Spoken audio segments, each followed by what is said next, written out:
भगवान ने गीता में कहा, उद्धरेदात्मनात्मानम नात्मानमवसादयेत। मनुष्य का उद्धार कोई और नहीं कर सकता।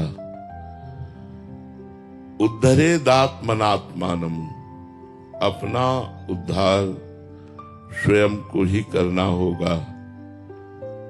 संत महात्मा गुरुदेव शास्त्र ऋषि मुनि ये आपको उपदेश दे सकते हैं, चलने की राह बता सकते हैं, लेकिन चलना आपको ही पड़ेगा।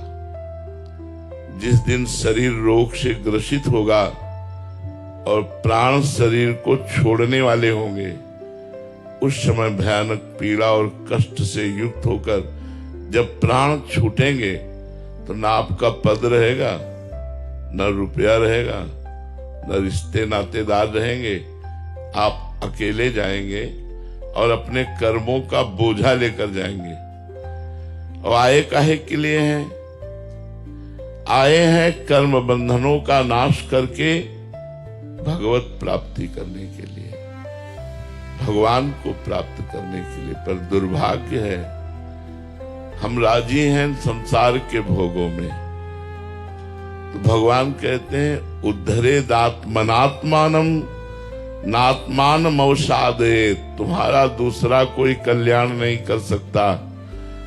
आशीर्वाद मांगने की जरूरत नहीं है, तुम्हें कर्तव्य कर्म करने की जरूरत है।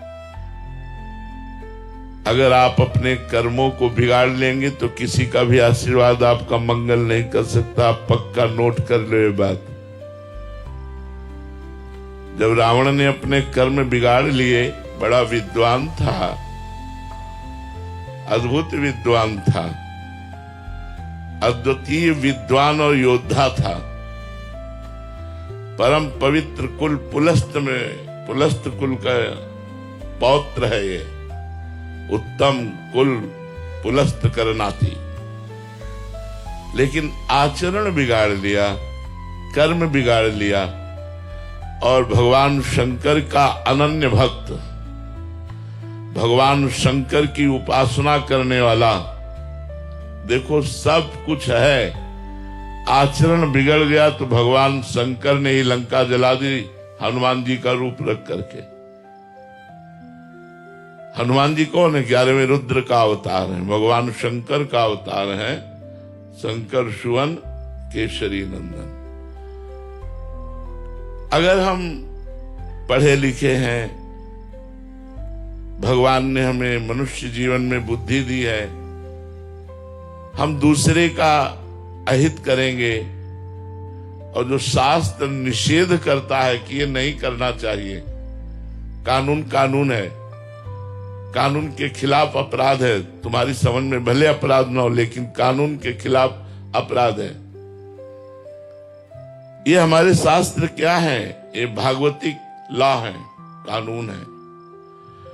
अगर इनके विरुद्ध चलोगे तो पाप कर्म बनेगा, और पाप कर्म का फल होता है दुख, अशांति, चिंता, शोक, भय, मृत्यु और नीच योनियों में जाना।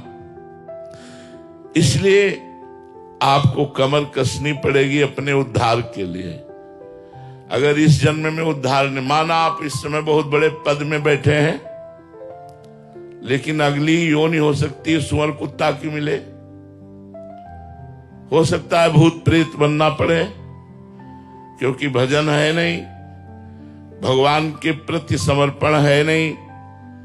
खूब मनमानी रुपया इकट्ठा किया, मनमानी भोग भोगे, मनमानी आचरण किए, तो इनका परिणाम भी तो मिलेगा। और इनका जब परिणाम मिलेगा तो भोगना बहुत कठिन होता है। कह देना बात सहज होती है, अरे यार हम देख लेंगे बाद में, नहीं देख पाओगे। ऐसे भयानक भयानक पीड़ा और कष्ट है कि केवल स्वयं को भोगना होता है, दूसरा कोई नहीं जानता।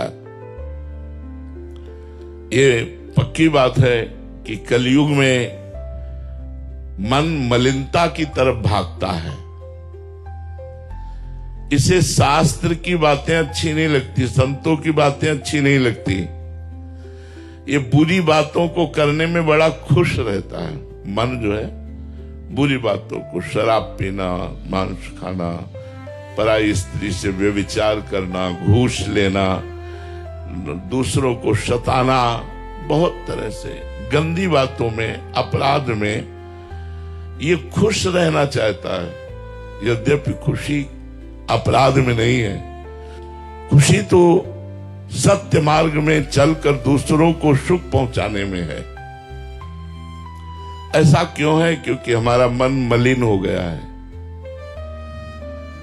अब इस मलिन मन को पवित्र करने के लिए कलयुग में दूसरा साधन नहीं है। जैसे आप यमुना जी को देख रहे हैं, कितनी श्रद्धा है आपकी यमुना जी पर। आप स्नान करोगे तो आपकी श्रद्धा के अनुसार फल मिलेगा।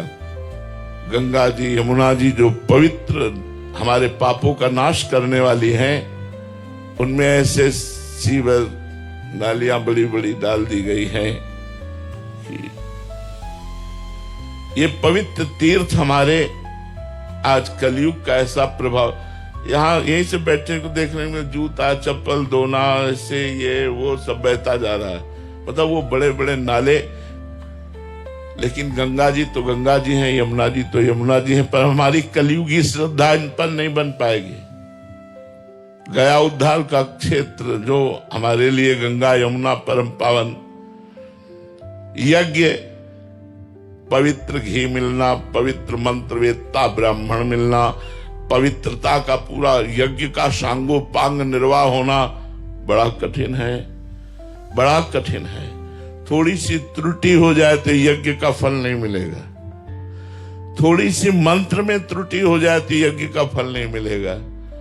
ऐसे मंत्रवेत्ता, ऐसे शुद्ध पदार्थ सब। यज्ञ गया, तपस्या, सर्दी आई तो हीटर और गीजर, गर्मी आई तो कूलर और एसी और फ्रिज और दुनिया, ये तपस्या भी गई। कौन तपस्वी है कि गर्मी को बर्दाश्त करके, सर्दी को बर्दाश्त करके, भूख प्यास को बर्दाश्त करके और फिर तपस्या कर रहा हो। तपस्या भी, योग भी। यहां हमारी दुर्दशा है कि हम बिना भोगों के जी नहीं सकते।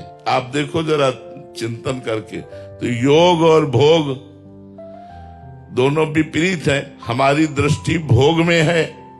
आप देख लो अंदर से, सुबह जगने से लेकर सोने तक भोग में ही दृष्टि रहती है। अंदर से देखो, ये खाना है, पीना है, देखना है, सुनना, ये भोगना, ये छूना, ये संग्रह करना।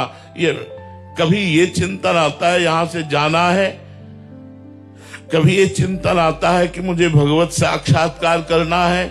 नहीं। तो बोले क्यों? क्योंकि कलयुग ने मन को मलिन कर रखा है। अब अंतर्मल के नाश का एकमात्र उपाय रह गया है नाम। कृतयुगे ध्यायते विष्णुम त्रेतायाम यजते मखई द्वापरे परिचर्यायाम कलो तद्धरि कीर्तनात्। सतयुग में ध्यान के द्वारा भगवत प्राप्ति होती थी। आंख मूंदो, देखो ध्यान में क्या दिखाई देता है? अंधेरा। ईमानदारी की बात देखो, बेईमानी से कहोगे कि हमको ये दिखाई देता है, हम नहीं मानेंगे। ईमानदारी से देखो, आंख मूंदो तो अंधेरा दिखाई देता है। मन एक सेकेंड भी रुकना नहीं चाहता तो ध्यान कैसे लगाओगे? ध्यान के लिए तो बहुत बड़ी आवश्यकता है। यम, नियम, आसन, प्राणायाम, प्रत्याहार, तब ध्यान, तब ध्यान। सतयुग में ध्यान के द्वारा भगवत प्राप्ति होती थी। त्रेता में मखई, यज्ञ के द्वारा भगवत प्राप्ति होती थी। द्वापर में भगवान की विविध पूजा के द्वारा होती थी। लेकिन कलयुग में केवल नाम जप से भगवत प्राप्ति होगी। कलयुग बहुत बड़ा मलिन युग है और बहुत बड़ा मंगलमय युग है। यदि इसमें सही आचरण करके और कुछ ही भजन कर लिया जाए तो ये भगवत प्राप्ति करा देता है। जो 10-10 हजार वर्ष तक तपस्या करने पर भी नहीं होती थी, कलयुग में वर्षों में हो जाए, पर मन लगे तब। नाम जप, हरिर नामो हरिर नामो हरिर नाम केवलम कलयु नास्तेव नास्तेव नास्तेव गति अन्यथा। कलयुग में दूसरी गति नहीं है, दूसरी गति नहीं है, दूसरी गति नहीं है। भगवान व्यासदेव जी 3 बार कह रहे हैं, केवल एक भगवान का नाम मंगलमय। तुलसीदास हरिनाम सुधा तज सत हठ पियत विषय विष मांगी।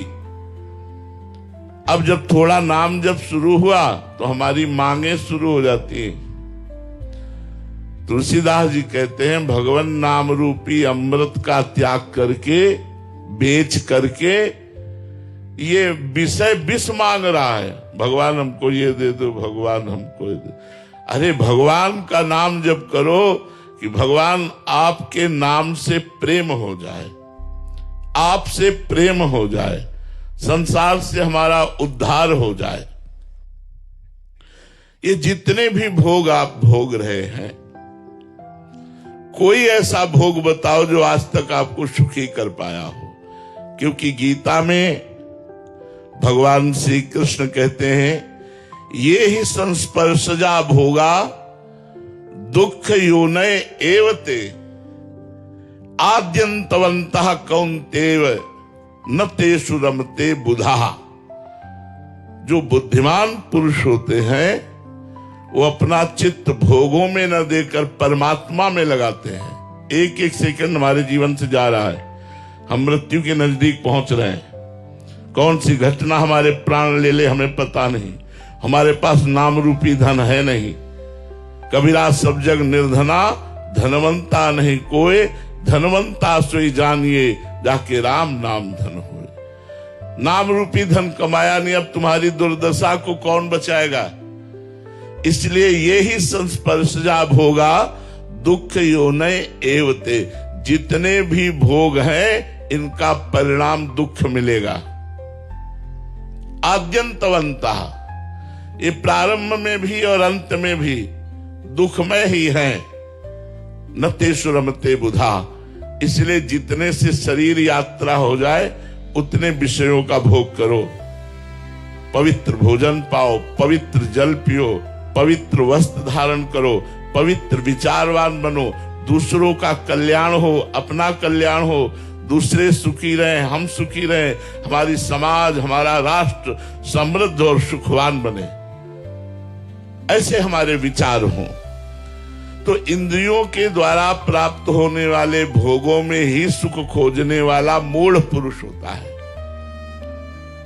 बुद्धिमान पुरुष कभी भोगों में रमता नहीं, आवश्यकता के अनुसार उनको स्वीकार करके सत्य मार्ग का अनुसरण करता है, भजन करता है। जो भी कर्म करता है वो बहुत सोच समझ के कर्म करता है।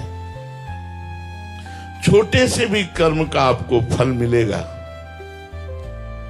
एक महात्मा मांडव्य ऋषि 8 वर्ष के बच्चा थे, तो खेल रहे थे। खेल खेल में उन्होंने तितली पकड़ी और उसकी गुदा में बबूल का कांटा डाल के छोड़ दिया।